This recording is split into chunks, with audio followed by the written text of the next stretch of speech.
Well, I would say different answers, and I'd be interested in your own answers to that, and maybe you're just sort of saying, I can't even imagine it.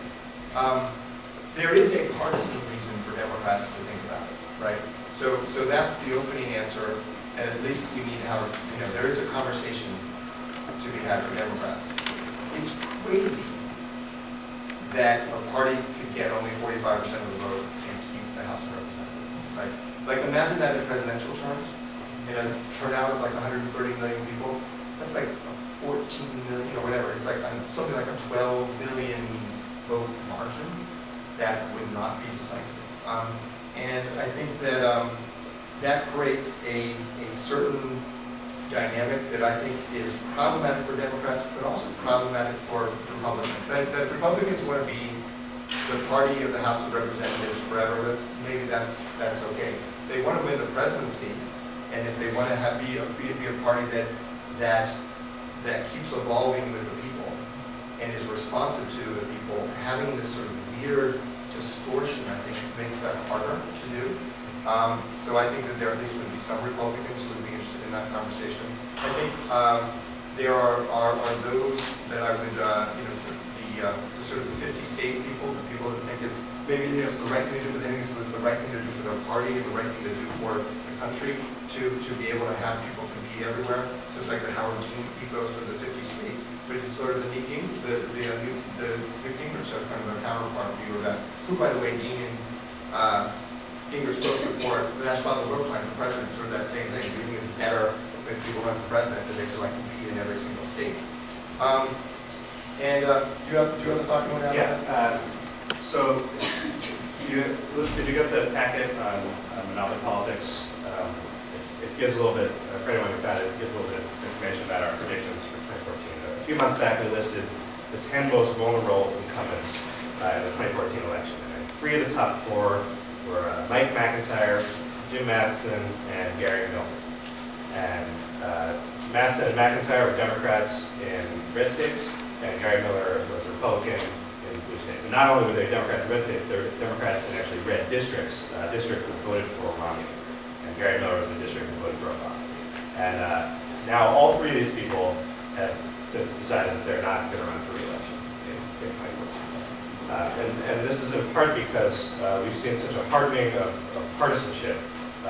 Voters are unwilling now to vote for one candidate, one party for president and a candidate with one party for the House. That simply is not really happening that much anymore. There are still a few members of Congress that continue to be in that position. These are people that have a clear electoral incentive to support this bill because they're a dying breed. They're very much on their way out if electoral trends continue as they have been. And that's not because they're bad candidates. They're great candidates. They survived so long in Congress under these conditions. A lot of people like them. But in a situation in which people are voting so clearly on party lines, those sorts of candidates can no longer survive. They would be able to be elected under fair representation. So yeah, and I think that's a very good point. So sort of like the blue dog, like if I was a blue dog Democrat, I should be very interested in this. And if I was the counterpart of the Republicans, I should be interested in this too. Partly because that ground is so hard to hold on to right now. And so there's particular people like that. I'll say that our country's history of change in voting has been of people changing rules that had elected them with a different rule and different voters. So suffrage, you think of like women's suffrage. Women's suffrage have doubled the electorate to these strange new people, right? who knew what they were going to do, right? But there was some fear of that. But ultimately it became a constitutional amendment. That's a pretty high bar, and to double the electorate. And it happened in a number of states, but it hadn't happened in a lot of states. And when it was put up to referendum, it was usually lost.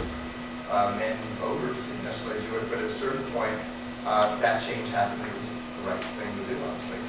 So I think that I'm optimistic that we'll do the right thing, but I do know that. But the conversation needs to get started. I think part of it again is that people recognize these problems as real, and they care about them, and they want Congress to work, and they want to be part of a Congress that works. I think that's a good starting point. Yes.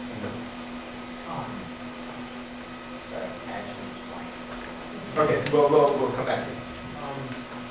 So I understand why, moderates and Democrats would agree to this, but why would the 202 state Republicans want legislation like this? I just feel like they would block, and you only need a handful of other Republicans to sign them, and they probably would, since there's 202 state Republican seats. So I don't know why they do that. At least one, two. We'll see. I mean, it's I think if I'm a Ron Paul Republican and I want to, a Rand Paul, Ron Paul Republican, and I want to expand my message and be able to contest more places, right? That's sort of the Howard Dean kind of ethos. And I'm confident in my views, and I believe that if I can compete everywhere, I'm ultimately going to win everywhere. And I want to win the presidency, and I want to have that base of people. I might be interested in this, maybe, right? And we'll just have to see. The conversation will have to go on in a way that it hasn't yet. This meeting about this idea of this bill, the conversation that's happened in Congress before has been like about adoption and about sort of narrow use of it. This conversation about a comprehensive solution is just starting. Yeah. Can I provide a quick direct response to that? Sure. I talked to a lot of like hardcore Democrats and hardcore Republicans around the country with volunteers in our organization. And Republicans, when you talk about fixing elections, a lot of times bring up the lay people in the Republican Party. They bring up gerrymandering when you talk about campaign finance reform. So among the population of like Republicans, the people, there's a lot of demand for this solution. There's also, with like gerrymandering, so few competitive districts around the country, that's a really good value for the special interests that dump money in the campaigns, because it's the same with the electoral college. You have these competitive states, the same people dump the money in the states and they ignore everybody else. It's a very similar dynamic to the U.S. House. So if you want to get money out of politics, you need to have just this handful of safe seats. And Congress has turnover. I mean, the House has turnover. Not everyone here is elected, a whole lot of members from turnover. So, as they end of their careers, I don't know, they're hoping to doing the right thing too. We'll have to just start building support and see. You have your question back? Do you have any current congressional sponsorship for the bill about the fair elections? The fair representation proposal? Yeah. We are initiating that dialogue. Okay. I think there are people that have begun to show some interest, but we really haven't worked on it. We want to start having that dialogue, and we're starting it right now. So I think someone should make history and do this be the first issue. There have been bills in the past. There have been bills in the past that have been important bills that we like and were involved in that gave states the right to do this. That sort of states' right approach. And it's another approach that there isn't a bill like that to do. There's another piece of legislation. Did we mention the Hastings bill? Briefly. Yeah, just to reiterate, another proposal was, that I think is another good idea to at least move the ball forward, which was to create a commission to do a sort of comprehensive analysis of what it would mean to increase the number of House members. The people in Sean Rennie, the Real Clear Politics guy, who's just hilarious. He's like a Republican-oriented political analyst, pretty smart guy, but he just came out with a strong pitch for increasing House size. And you can see that as sort of a left-right thing, because we haven't changed the number of House members in 100 years. And so the size of constituencies is trebled. Montana has 1 million people, one House member. It may not get a new House member in 2020, even though it's like going to be 1.1 million. At what point is that crazy? I think we passed that point, right? So studying the impact on that on some really concrete things, and then looking at the voting method. And Hastings put that in for a number of years. Actually, Pat Williams from Montana was the first one to do it in the 90s. We'd like to see that bill done.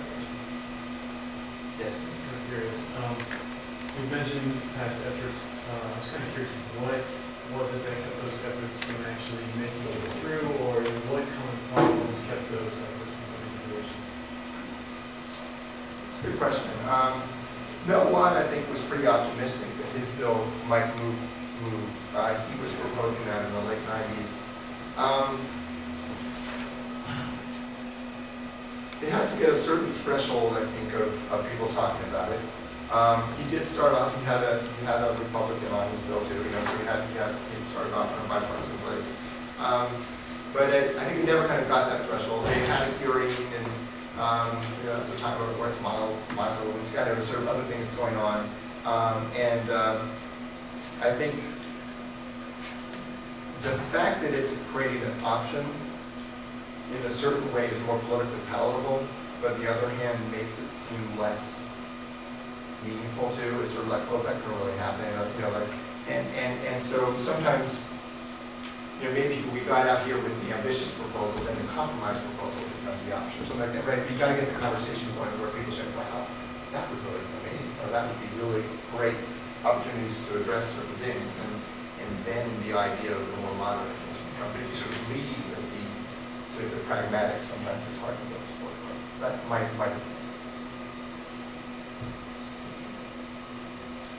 Well, thanks so much, and thanks to Congressman Program's office for letting us be here. We've got lots of material. We'd love to stay in touch with you. We've got lots of staffers, FairVote staffers. Raise your hand high.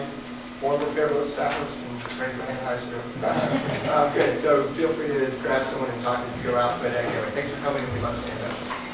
If I could, Oh, just more to, I want to